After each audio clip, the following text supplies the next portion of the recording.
আমরা আনন্দে চাষ করি মাঠে মাঠে, ঘামে ভিজে যাই গান গায়ের সাথে সাথে, ধানের শীষ দোলে সোনালি বাতাসে, তবুও সন্ধ্যা নামে আধারে আবাসে।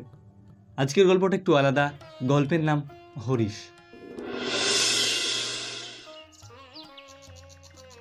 নদীর ধারে বিষণ্ণ জমিদার বাড়ি, চারপাশে সর্ষা ক্ষেত, খেজুর গাছ আর কাশবনের ভিতর দিয়ে হাওয়া এসে মাটিকে গান শোনায়। সেই গ্রামে জমিদার ছিলেন রাজেন্দ্র বাবু। কঠোর স্বভাব, কিন্তু ভেতর ভেতর মমতা ছিল।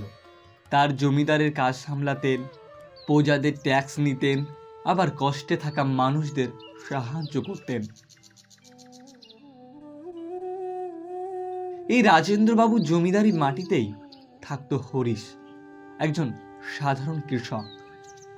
দিনরাত মাঠে নাঙল চালাতো, ধানের চারায় যত্ন নেওয়া, গরুকে খাওয়ানো, এই ছিল তার জীবন। হরিশ দরিদ্রকে ভয় করত না।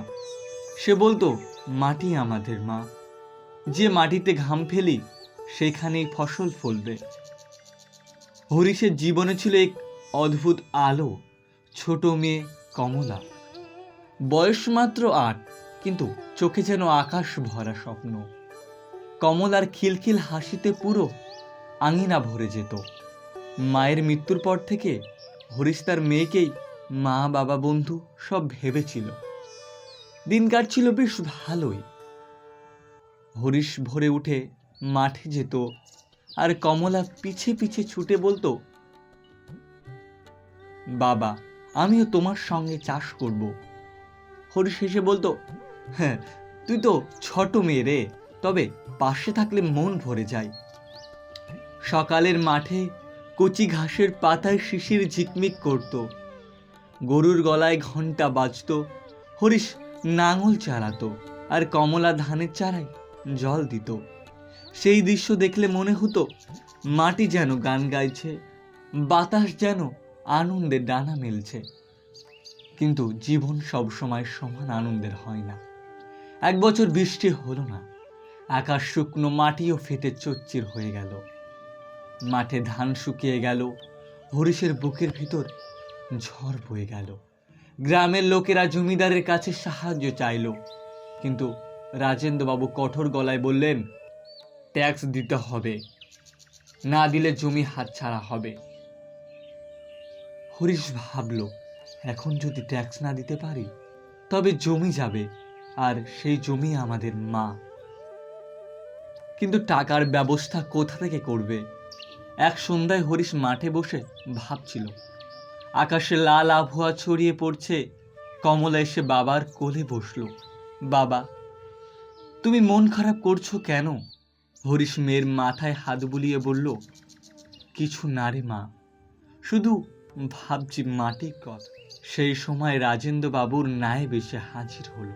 গলা কড়া করে বলল, হরিশ, কাল সূর্য ওঠার আগে ট্যাক্স না দিলে জমি যাবে। হরিশের চোখে জল এসে গেল। বাবা, তুমি কেঁদো না, মাটি তো তোমার, আমি প্রার্থনা করব। সেই রাতটা হরিশ ঘুমাতে পারল না। বাইরে অন্ধকার, ঝিঝি পোকার ডাক আর মাটির গন্ধ সব যেন তার বুকের ভিতর খচখচ খচখচ করছে।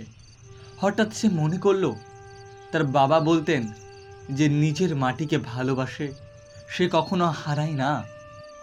ভোরের বেলা হরিশ মেয়ে নিয়ে মাঠে গেল।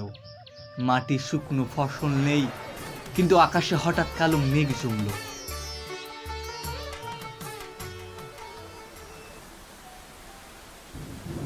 মুহূর্তের মধ্যে বৃষ্টি নেমে এলো। মাটির বুক আবার ভিজে উঠল। শিশির ভেজা বাতাসে যেন মাটি হাসল।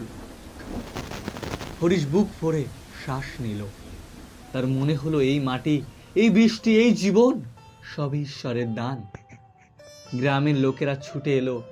স্বয়ং জমিদারও রাজেন্দ্র বাবু নিজে এসে দাঁড়ালেন। মাটির গন্ধে ভিজে তার চোখেও জল এসে গেল।